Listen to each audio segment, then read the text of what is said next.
Hello, everyone in the audience. I have Sam Bauer with me today. My name is Akosh. I'm the CEO of Airtime, which is an autonomous product discovery platform turning user calls into product insights.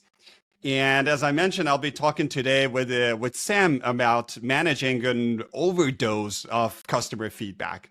Sam he has amazing experience and relevant experience that he can share with us.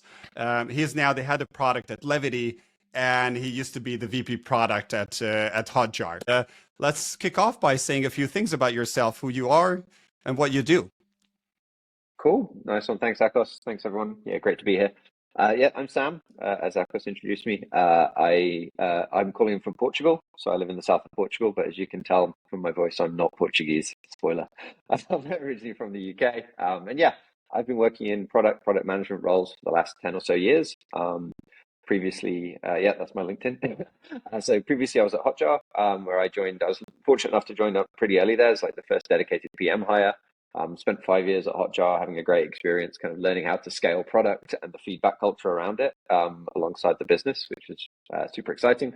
Before that, I tended to work in startups in a variety of different roles, product centric, and then most recently, yeah, at Levity, where we're maybe like an earlier stage company where we're kind of helping companies in the freight and logistics space automate some of their critical workflows using AI. So yeah, that's kind of my background.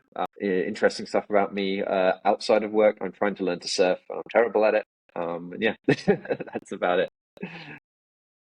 Amazing. There's immediately connection point. I love surfing, and I love surfing in Portugal. It's one of the best places in Europe to do that.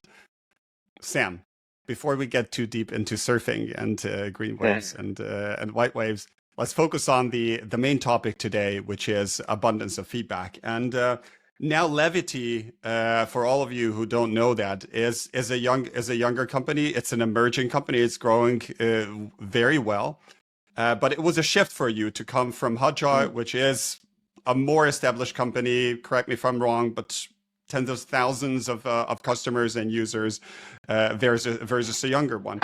And in our discussion today, I'd like to focus on your experience at HotJar, because what I've seen from similar types of companies that you get from a variety of channels, customer feedback. It could be from social media, it could be your Slack channel, it could be a form that people submit on the website, could be an email, so many things.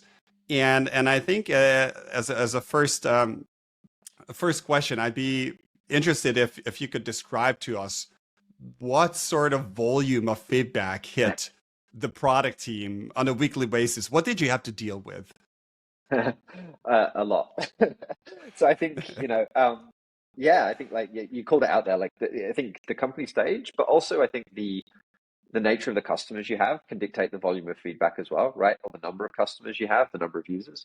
And also at HotJar, we had the added benefit, for those who aren't familiar, HotJar offers, amongst other things, survey and voice of the customer products. And so our customers were very well aware of the survey capabilities we had. And so they would use and obviously submit a lot of feedback through that.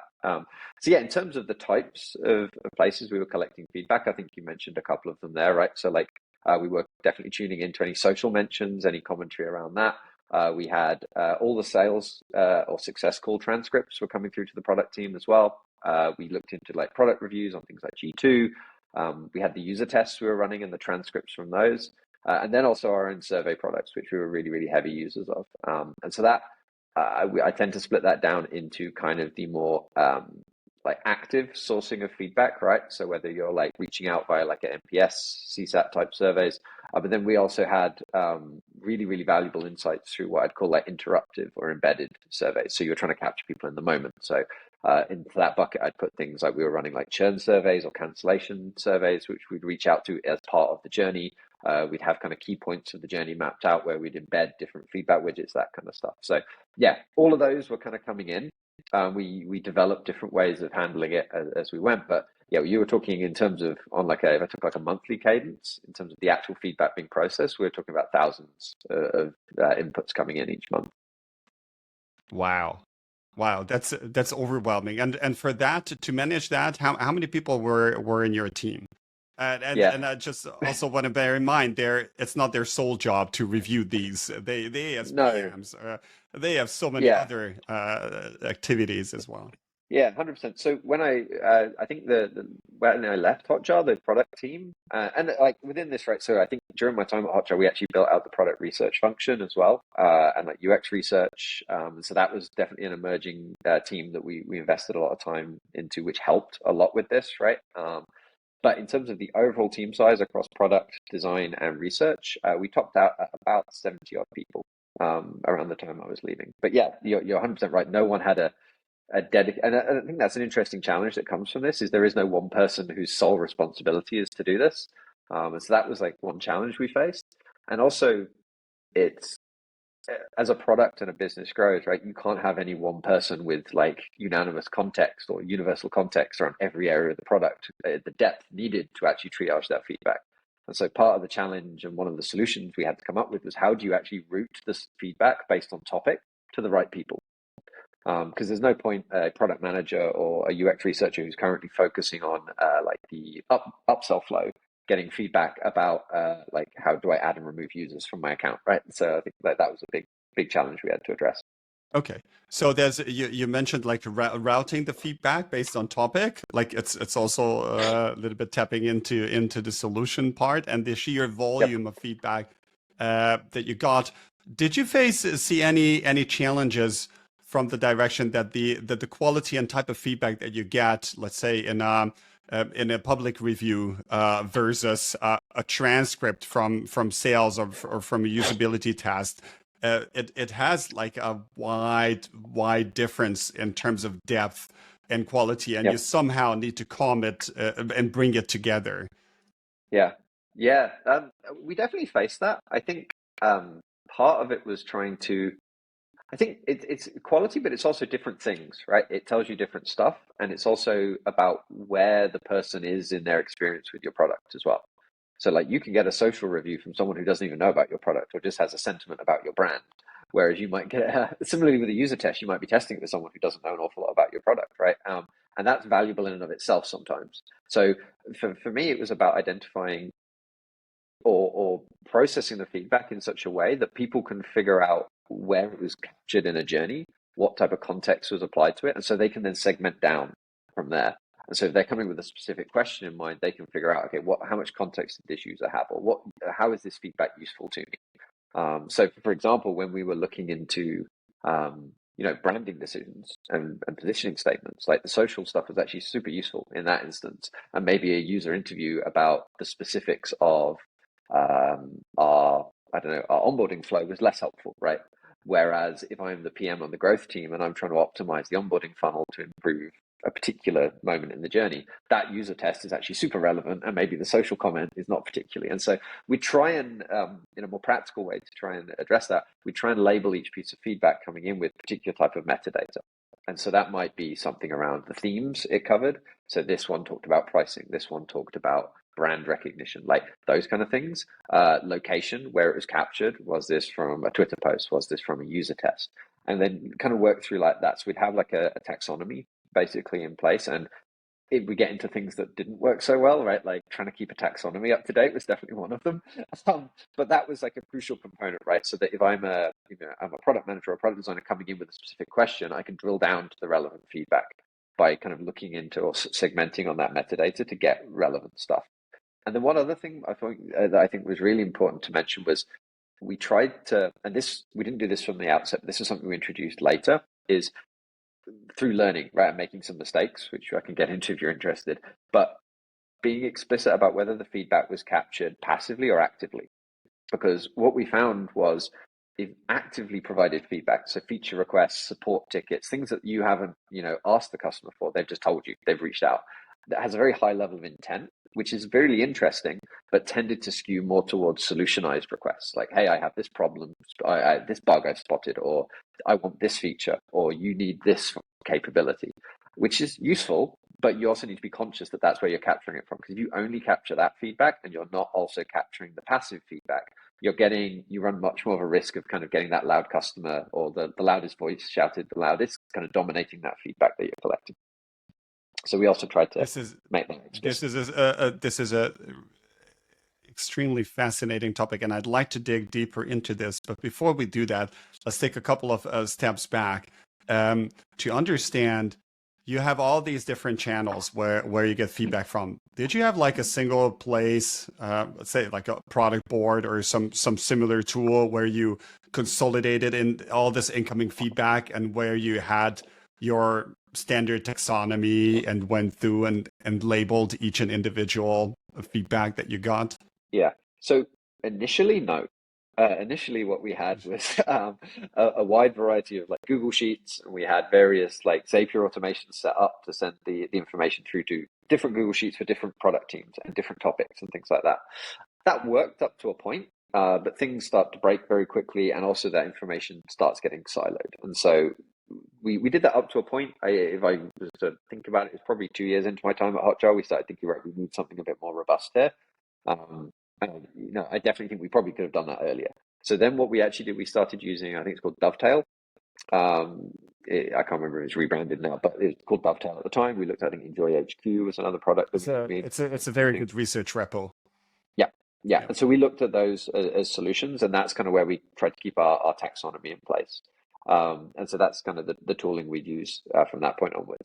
I will say, like, one of the learnings was to kind of give explicit ownership probably to someone like from our research capacity in the team much earlier on in terms of that taxonomy as the team grew, because that was not a full-time job, but definitely a very involved job, keeping that up to date, keeping it structured, because it really was like the lifeblood of how useful the insights were, and the segmentation capability. And so we definitely went through a few iterations of that before we got it right. But yeah, that was like the type of tooling we were using.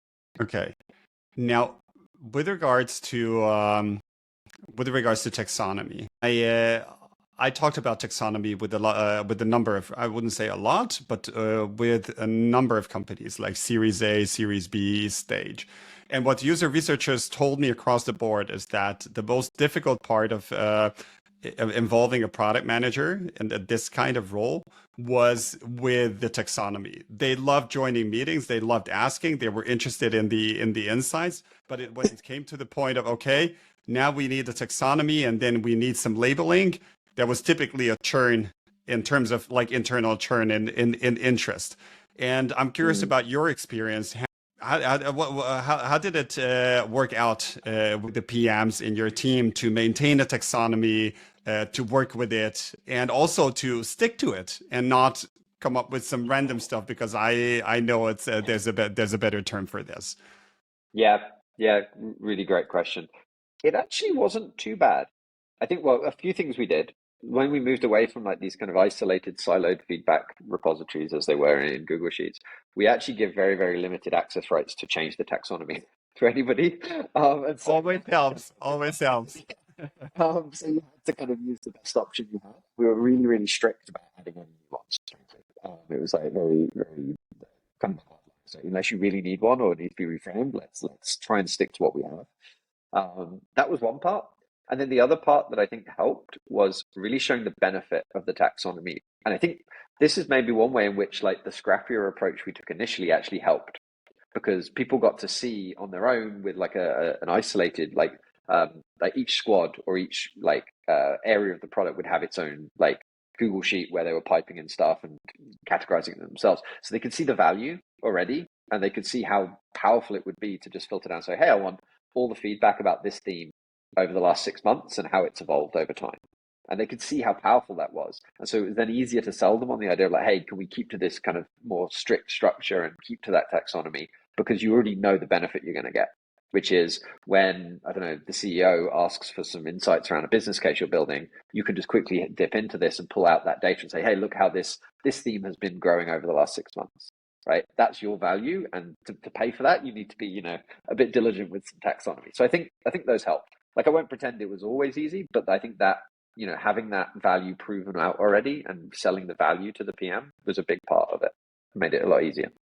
I hear that, and I think having a stringent process of sticking into it and not having the ability to change it, that's a key ingredient here, because as soon as you have a few people, I think the preferred taxonomies, they tend to diverge. Yeah.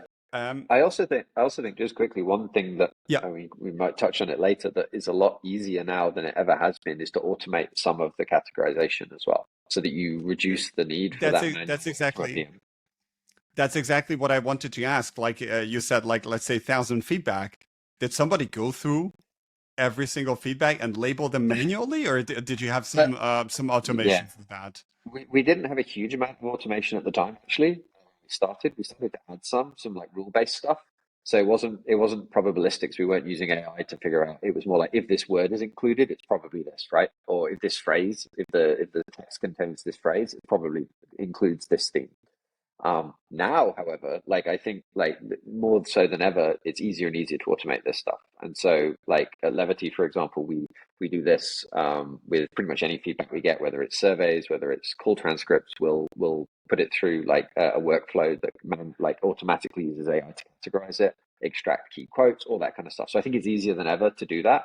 At the time when we started, no, there was a lot of manual work. So the workaround was, yeah, to look for key phrases, label those, and do more of like a human review. But also, unfortunately, we weren't able to go through every single item of feedback, right? If there was really short feedback, for example, or we'd exclude certain things, and so like we'd have to prioritize what we assumed was the most insightful, juiciest bits of feedback based off of length, based off who was submitting it. Because yeah, you couldn't manually tag 1,000, 2,000, 3,000 bits of feedback every month, unfortunately. So does it mean that you had like a tag for irrelevant feedback or feedback that you won't It process, was or Yeah, we how did. did you Yeah, so deal we with had like the we had like a label for like likely, like it was kind of like a scoring. It was like 1 to 10, yeah, and it was based off a few different factors. Like I'd have to remember now, but it was like the length, for example. So we would prioritize, like if it was really short in terms of character length, we wouldn't, and we'd look for key phrases around different features, different product lines, that kind of stuff. And we also used that as well to like later on to segment it for who would review it, right? So at HotJar, for example, if it contained the keyword heat maps, right, we'd route it to the team or the people best placed to review heat maps based feedback.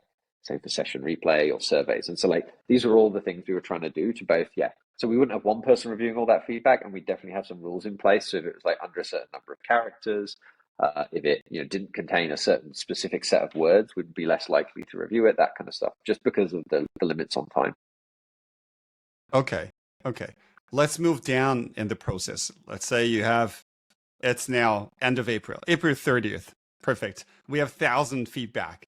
They're all labeled. How did you get from this point where the feedback was labeled and and there's still another step or a couple of steps needed until you can derive your key insights or identify your key trends. So how did you move from like labeled data to insights? Yeah. So what we actually had was reports running off of this data. So for example, like on a very basic level, we'd break down by month how often a certain feedback theme occurred, right?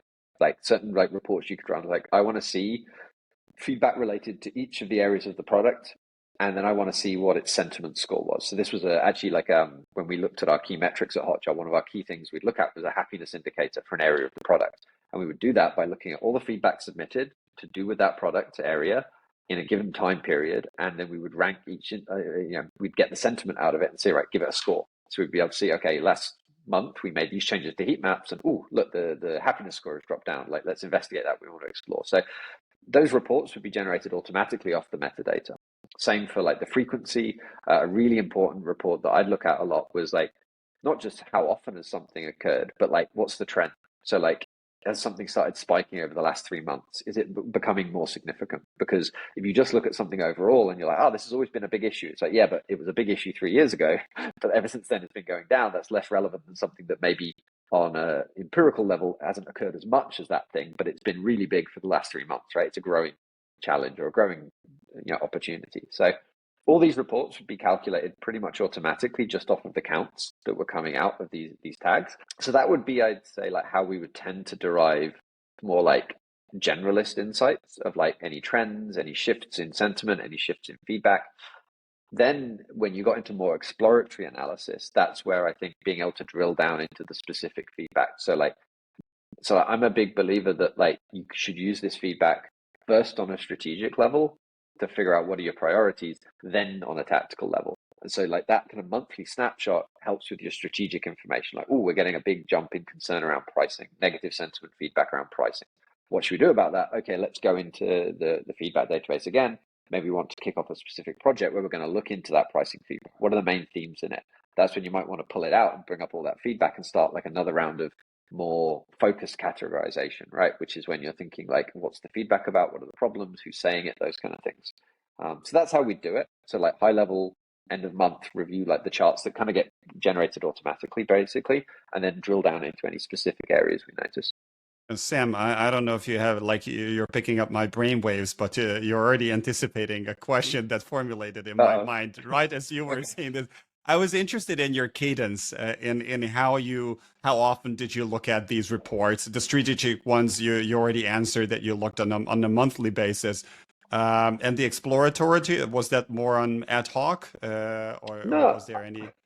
yeah, I would say like, I mean, you're always the strategic or the high level ones, like that happiness kind of metric we'd look at that like weekly at least, like to keep an eye on things, right? Because it's actually very sensitive. Like you would notice very sharp changes occasionally when things were introduced, in both directions. But I would say the more tactical research, like I think it was ongoing, honestly, and it would depend on the squad and like where they were at in their development cycle. You would tend to see it like, so at HotJar, we at the time were running, we went through a few different planning cycles and like variants, but we were using OKRs, and we were doing kind of first every 3 months, then every 6 months. So you would tend to see a cluster, especially around the more strategic topics, that you'd really dig into them a bit more around like OKR planning time, and especially yearly when you're kind of revisiting some of your yearly goals.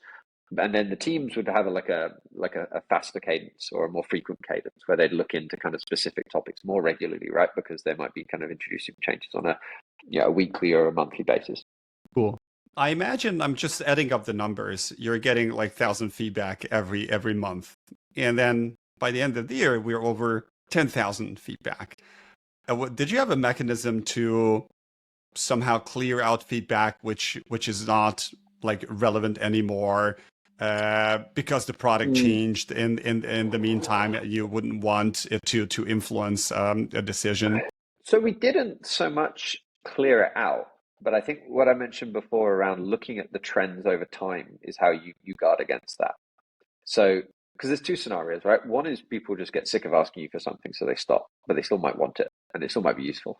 And then the other one is you've solved it, right? So, like, let's say like there's a concern. What was a good example from when I was at HotJar? There used to be a lot of feedback, for example, around wanting folders to structure heat maps or snapshots of information in. And then we actually changed the product to operate in like an always on continuously capturing data mode. And that request stopped being relevant because you didn't have the artifacts put in the folders anymore, and it dropped away. And so it was, but if you looked at historical counts of feedback, that would still be up there. So the way you guard against that is you look at each month or each quarter or whatever cadence you want to look at it. How often is something happening? And so if you were to look at that, you would see, back in 2017, 18, 19, everyone was asking for folders, or more specifically, we tried to avoid labeling things with features. We tried to stick to problem statements or opportunities. So that would be like better organization, right, or inability to organize, right, depending on how you wanted to frame it. Huge in 2017, 18, 19, drops off, and you can see it very clearly on the chart. Stops being mentioned pretty much at all by 2020, 2021. And so you can see from that, that's how you guarded against it, is like you still want the data. Like I'm a big believer is if there's data out there, keep it. Just frame it in such a way that you understand it. And so that's how we do it with those sorts of historical topics. Got that. Was there anything in your approach like or learnings that you could share with us? Things that you tried and didn't work as you anticipated? Yeah, lots. Yeah, I mean, it's specifically, I think, some things that I think didn't work so well. One thing that definitely didn't work is when we got too granular with some of our labeling and like trying to kind of categorize this stuff. So I think we got quite excited with how useful this was, and then things got a bit out of control. We started getting very, very specific. And so that was definitely something that didn't work for us. I mean, maybe with other products or product areas it might, but as an example, rather than just labeling something as recording fidelity issues, which is what we used to use to describe So if anyone doesn't know, HotJar, one of its products is Session Replay. It allows you to effectively recreate the session of the user so you can watch it back and understand what happened. We would label things as a fidelity issue, whereby the session replay wasn't accurately rendering what happened for some reason, right? That was a very useful categorization to say, okay, we know, are we improving or is this getting worse? And if we want to, we can dive into more specifics in the individual feedback responses. We, at one point, decided, hey, it wouldn't be great to get more granular with this and start adding what are the fidelity issues? That took us down the rabbit hole of like 2 or 3 levels deeper in that taxonomy, and it starts getting unworkable very, very quickly. And so I think the mistake we made there was, and that we applied as a learning later, was to try and avoid overly transient categorization, right? Something that might be, really interesting for a bit or really relevant for a bit and then disappear very quickly, right? Try to stick to those broader brush themes where possible and dive in deeper on those more tactical research and break it down there. But for your like high level categorization, not to get carried away with like really, really deep, layers within it, because otherwise it just gets out of control. So that definitely didn't work for us. And like that, it took us a while to unwind that, because that was the other learning is any changes you make to these taxonomy structures, they're easy to add and very difficult to unwind sometimes. And so, yeah, that was definitely a learning on our side. Cool. Thanks for sharing. Is there anything that you retrospectively should have done but didn't do in analyzing customer feedback? Yeah, I think there's definitely things that we didn't do initially that we started to do more later on. I think the biggest one that springs to mind for that is 2 things. One is having a strategic outlook on who you're building for earlier, right? So being like more like, yes, like an ICP, like, we all have them conceptually, but being really rigorous with that and then applying that to your feedback. So you can really quickly hone in on like who's saying what. Because one of the challenges we had at HotJar, and it's the same at Levity actually, is we have a relatively diverse set of persona using the product and getting value from the product, which is great. But sometimes they actually have contradictory feedback. They want different things. And so, like, I'll give another example from HotJar. Like when I was talking about that always on data collection, we had a persona that would really from the product teams, right? Because they're constantly monitoring what's going in a product. We had another persona who actually represented a higher percentage of the user base in CRO optimization experts and digital marketing consultants who didn't want that. They wanted to work in projects and have snapshots that would collect for a fixed time period or volume. And so we had these 2 directly competing sets of users. And if you can't, we did eventually unpack that and figure out who we're building for and which of them has which set of requirements in the feedback we're collecting. But I think we could have done that a lot sooner. And if I did that again, I'd be straight away right from the base level of the taxonomy and the structure would be like, make sure you have the ability to identify who's saying it where possible. And make sure you can segment based on that so that it makes that prioritization much, much easier. Because I think I guess the topic of this is how to separate signals from noise. And the thing is, like, what is signal and what is noise is super dependent on who you're building for at the time as well, right? So one person's signal is another person's noise, I guess, like you could say. And so we didn't do that as well as we could have early on. And I think we started to later and we reaped the benefits. So definitely if I was starting from scratch again, that'd be number 1 on my list to make sure it was in place. Extremely insightful. Thanks for sharing. I'm looking at the clock. I want to open the floor also to our audience. If you have any questions for Sam, if there's any way that you may be struggling with managing your feedback, with your taxonomy, with routing feedback, this is a great time to pick Sam's mind. You can put it in the comments. If somehow later on a question pops up, you can send it to us on LinkedIn. But now it's live, so you can go ahead and feel free to pose your questions. In the meantime, I have one additional question, which I'll ask until I see other ones popping up from the audience, and which is related to one of the conundrums that you also mentioned, is that a lot of feedback, and predominantly you get feedback like in an active manner, where customers share it with you, but they represent only a minority of your customer base. How did you deal with that? And how did you expand your view towards people who wouldn't necessarily proactively reach out to you and provide feedback? Yeah. So I think, it's definitely a challenge because it shapes the nature of the feedback you're getting, right? If someone's actively motivated to give it to you, which is great, right? It's actually really useful, but you do need a balance. I think part of it is finding, well, the big part of it that I found works is finding active ways to reach out to people. So you become the active party, I guess, right? Where you're reaching out to people to get their feedback, to kind of balance it out and clearly identifying it as such. So like ways you might do that, right?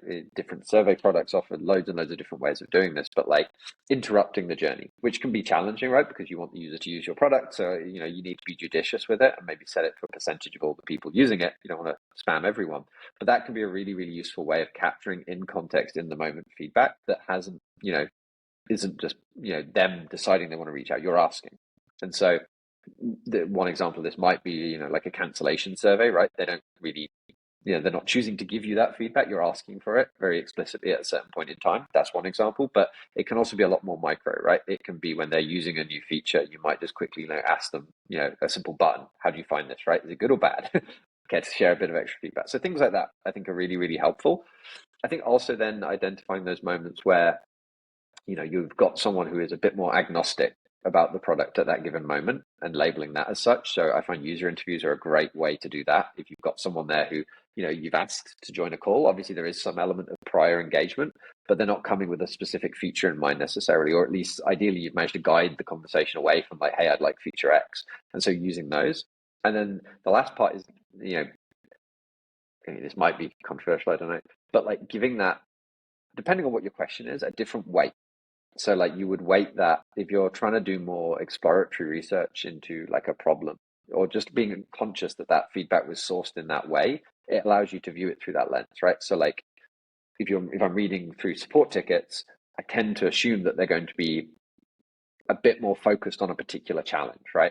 So if I'm reading through the heat map support tickets at HotJar, the majority of them are going to be talking about heat maps, obviously, right? And so if I analyze those and I'm like, hey, the majority of our issues are heat maps because I've only looked at that subset, like I'm kind of biasing myself. So I think that's the last part, is like making sure it's labeled for what it is so you understand it. And so we noticed this challenge, for example, like initially for the first, I would say, few weeks of starting to build this like data up, our only source really was support requests at HotJar. That was like the prime source of data we had at the very, very start. And if you looked at that, we should probably have just got rid of our feedback products altogether, right? Because the only tickets were about heat maps and recordings.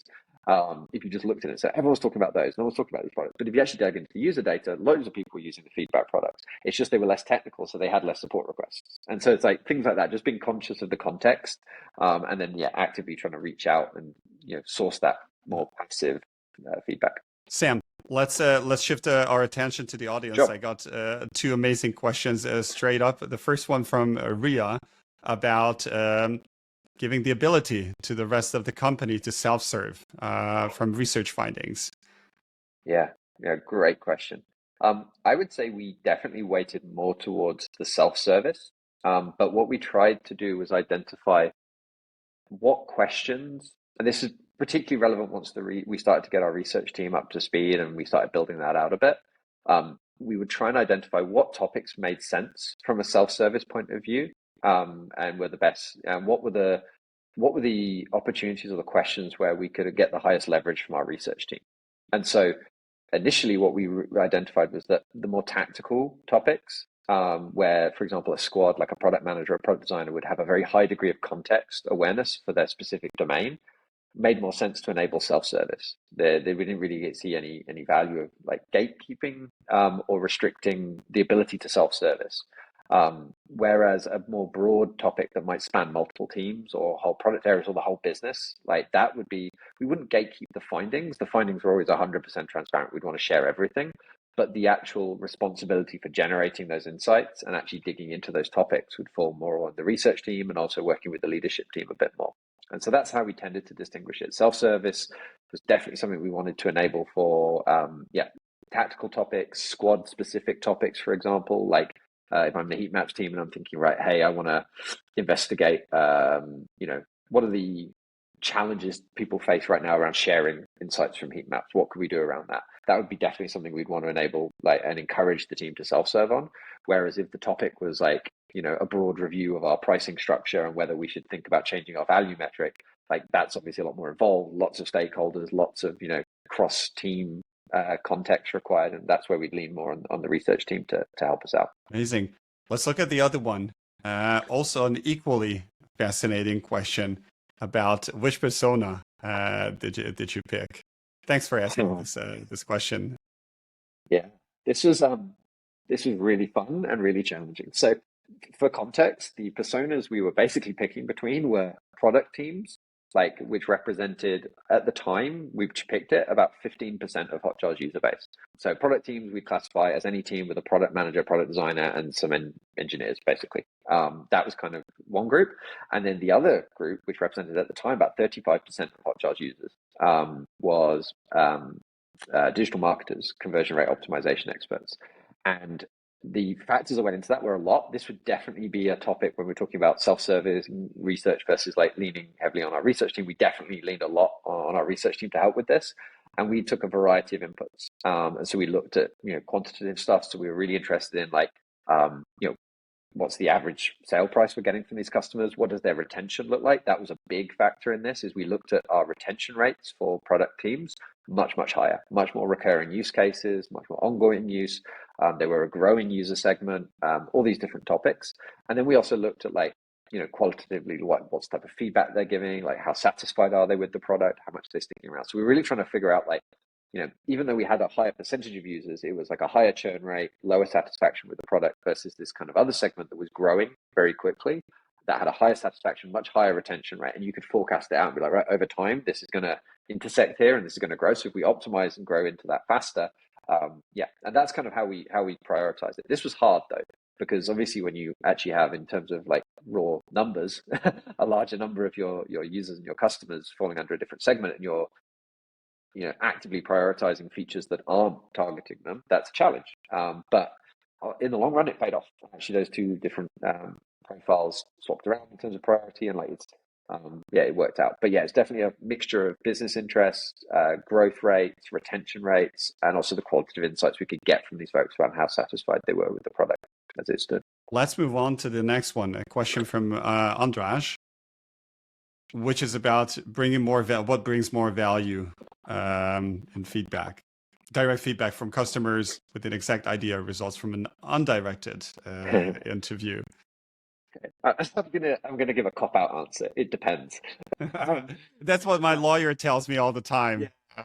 I'll be a bit more explicit, right? So I think an undirected interview, it depends, right? So the direct feedback can be very useful for validating a pre-existing assumption, right? So you might have a body of feedback already around a particular direction you want to take, and you can see like how many people are like explicitly after it. If you have a known concept that you want to test, or a known concept that you're trying to explore, or a known problem you're trying to identify, then that direct feedback can help. I notice here though, if I read it, you mentioned an exact idea.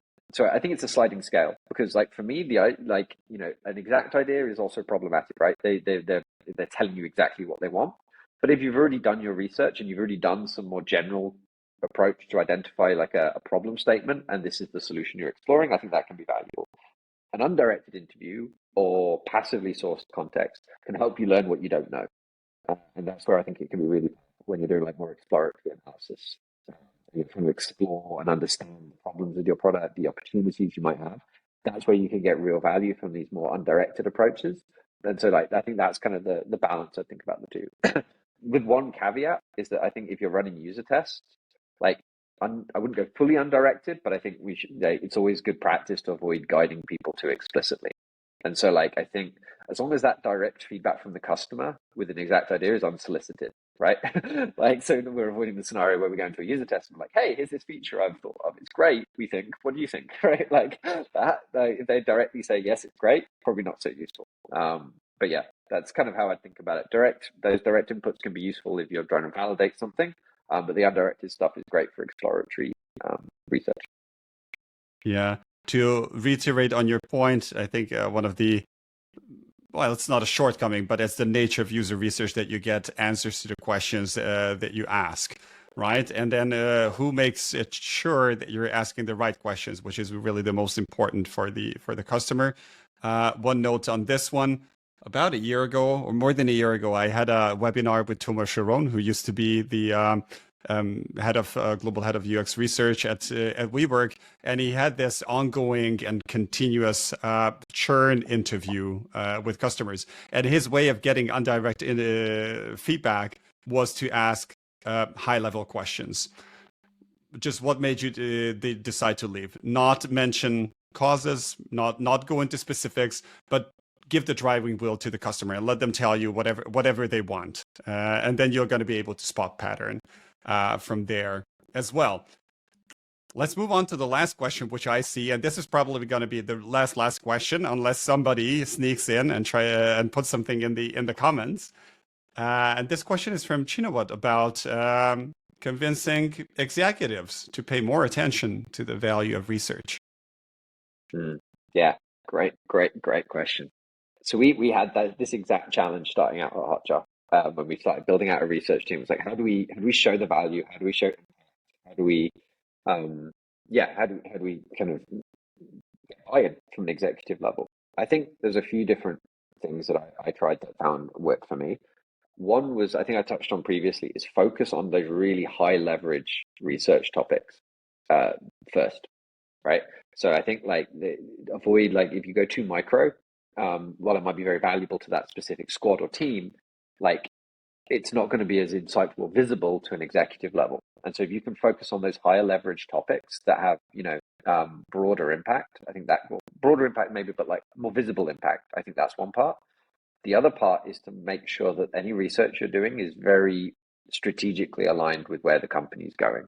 And so that executive team, I'm assuming, right, will have high-level goals, high-level objectives that they want to achieve, and they should have a strategic outlook that they're thinking, that they communicate. And so if you can align your research with that, maybe it argues against it, that's fine. But as long as it engages with it, I think that's also a crucial aspect, because then you've got their attention because you're talking the same language. I think where I've seen it not work is when you focus on something maybe more micro or that's not aligned with what the business is thinking about, then that can be where it falls down. And so one example of when this worked well with HotJar was when we knew that on an executive level, there was these questions about how do we drive higher ASP? How do we increase our average sales price? This is a big topic for us. We want to move up into the upper segments of the mid-market, right? So we aligned the initial research projects with that and make it super targeted on that area, and then that naturally gains that attention, and it, then can springboard on. I think then you open up and build up that goodwill to maybe do more exploratory stuff and start making suggestions on a strategic level. But I think those early ones almost play it a little bit safer, but have those topics that are hyper relevant to the executive team. In terms of how to communicate them, I know you mentioned there, that's one that I do think depends. So I think that's where I think there can be an exercise in reading the room and reading your stakeholders. So I know stakeholders, I won't name them, right? But people just like things in different formats. So I've worked with stakeholders, CEOs, actually. I've two CEOs I've worked with that like to consume information in entirely different ways. One might need a story and loves a narrative and lots of qualitative insight, quotes from customers everywhere, right? And then others who just want hard data. And then once you've sold them the data, then they'll get into the specifics. So also that figuring out what language they speak and tailoring your presentation accordingly can also help. Sam, thanks so much. With that, we're 1 minute already over time. I want to be mindful of everyone's on time here. If it was up to me, I could go on with discussion. I think until the rest of the evening. It was extremely insightful, Sam. A lot of valuable stories, approaches, and I'm really grateful that you took the time and shared these approaches and stories with us. I think everyone in the audience is now a little package of tools that they can also go out and test or try themselves. I also want to thank the audience for the amazing questions. Really, really good questions, all of them. And if anything pops up in your mind later on as the dust settles, feel free to reach out to Sam. Feel free to reach out to me and stay engaged. And with that, I want to conclude our webinar today. So thanks to everyone and wish you a very nice rest of the day. Take care.